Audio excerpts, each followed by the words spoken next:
Hey guys, what's going on?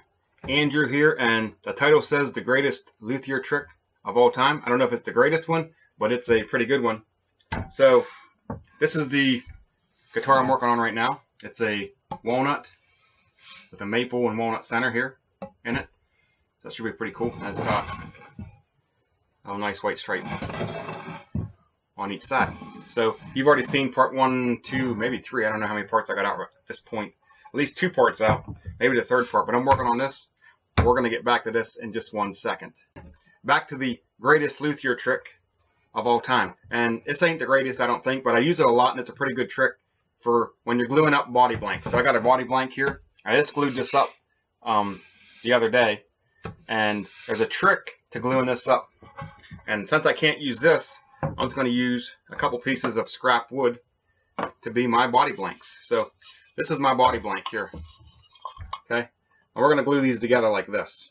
And what happens if you put glue on these 2 joints on these 2 sides, and you put them together, and you put clamp pressure on it, what it's going to do, it's going to start doing one of these numbers. It'll slide like this, or it might slide like this, or it could do anything. It might slide down like that, or the whole thing might come down where it's uneven like that, or up like that as you put pressure on.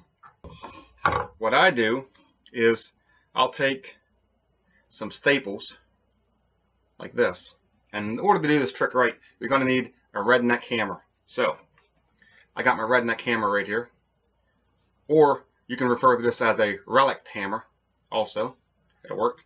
Just take your hammer, and these staples here, I'm going to break one off here to show you. These staples here are not very strong. I can bend them real easy. I can bend it out flat. And what you want to do is you want to get a staple, a thicker staple than this. You want to get a staple that's a lot more sturdy than this. But this will work for what I'm doing. So what I'm going to do is I'm going to take over to my body blank, take the staple, I'm going to pound it in like that. And I'm going to put one on either end. So I got my 2 staples on either end. You can see it there. Now I'm going to take a pair of side cuts. These are just regular side cuts. They don't have to be redneck side cuts or relic or anything like that. Just regular side cuts will work. I'm just going to snap these things off. I got both my staples cut off, and they're not very tall. They don't need to be real tall. You can see them sticking up right there.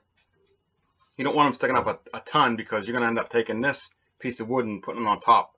And the longer these are, the harder it's going to be to drive it in here. So that's, you know, maybe a little bit longer than that, but not much. But that'll work. So now we're going to take our other piece of wood. Before we put glue on, we're going to line it up on this piece of wood, which will be our body blanks. And once we get it lined up to where we want it to be, so it's even on both sides, we're going to take our redneck hammer again. Just going to tap it together on each end.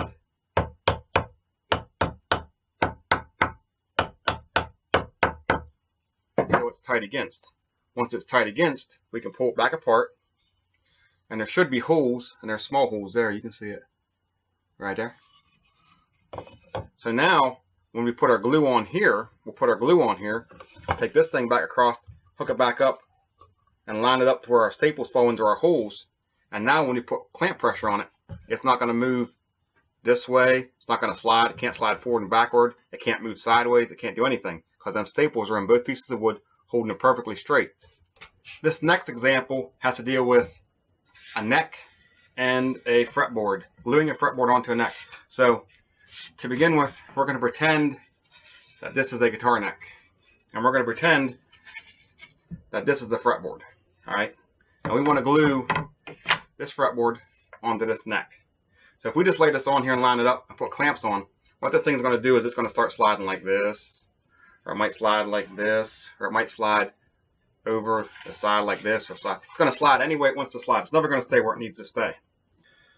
What we're going to do is I'm going to show you a way. We're not going to need staples though. No redneck hammers, no side cuts. So all we're going to need is a drill bit, or a drill. I got a battery drill. And this is a side position marker. So I think it's 3/32 round. So we're going to need a 3/32 drill bit. And what we're going to do is we're going to put this fretboard on the neck, and we're going to clamp it with no glue on, clamp it dry so it can't move. If you clamp it with no glue, it won't move. So you put it exactly where you want it, clamp it on. Then we're going to take our 3/32 drill, and we're going to come up to the first or second fret. And we're going to drill off to the side, right on the fret slot like that. We're going to drill completely through the fretboard and into the neck about 1/4 inch. And we're going to come back to the opposite side, down about the 17th fret or so, and do the same thing about right there. We're going to drill right into the center of the fret slot. And we're going to take our side position marker. We're going to take it out, line up our fretboard, and slide the side position marker into the fret and into the neck itself. You can actually take the fretboard off and actually insert the side position marker into the neck. And I like to super glue it in. Once it dries, I'll come back through with a pair of side cuts and cut it off, just so it's long enough that it'll stick out of the fretboard about 1/8 inch or so. At that point, you can go ahead and put all your glue on, and then you'll put your neck on and line up your 2 pins. And what that'll do is when you clamp it, that fretboard can't move. It can't slide forward, it can't slide backwards, and it can't slide sideways like this. It'll stay perfectly straight. You throw your clamps on, clamp it down, and now you know your fretboard is going to be exactly where you need it to be. Then once your glue is dried, you're going to take all your clamps off, and now you're going to have 2 plastic pins at the 1st fret and the 17th fret. You just take a fret slot saw and just recut it. When you insert the fret, you'll never see it because the fret's a lot wider than that 3/32. But you want to use something small like 3/32. If you start getting bigger like 1/8 inch or something, there's a possibility your fret ain't going to cover it. So that's why you got to use something small.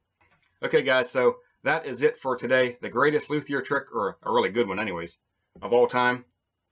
A redneck hammer. Everybody needs a redneck hammer. Thanks for watching, and I'll see you in another video.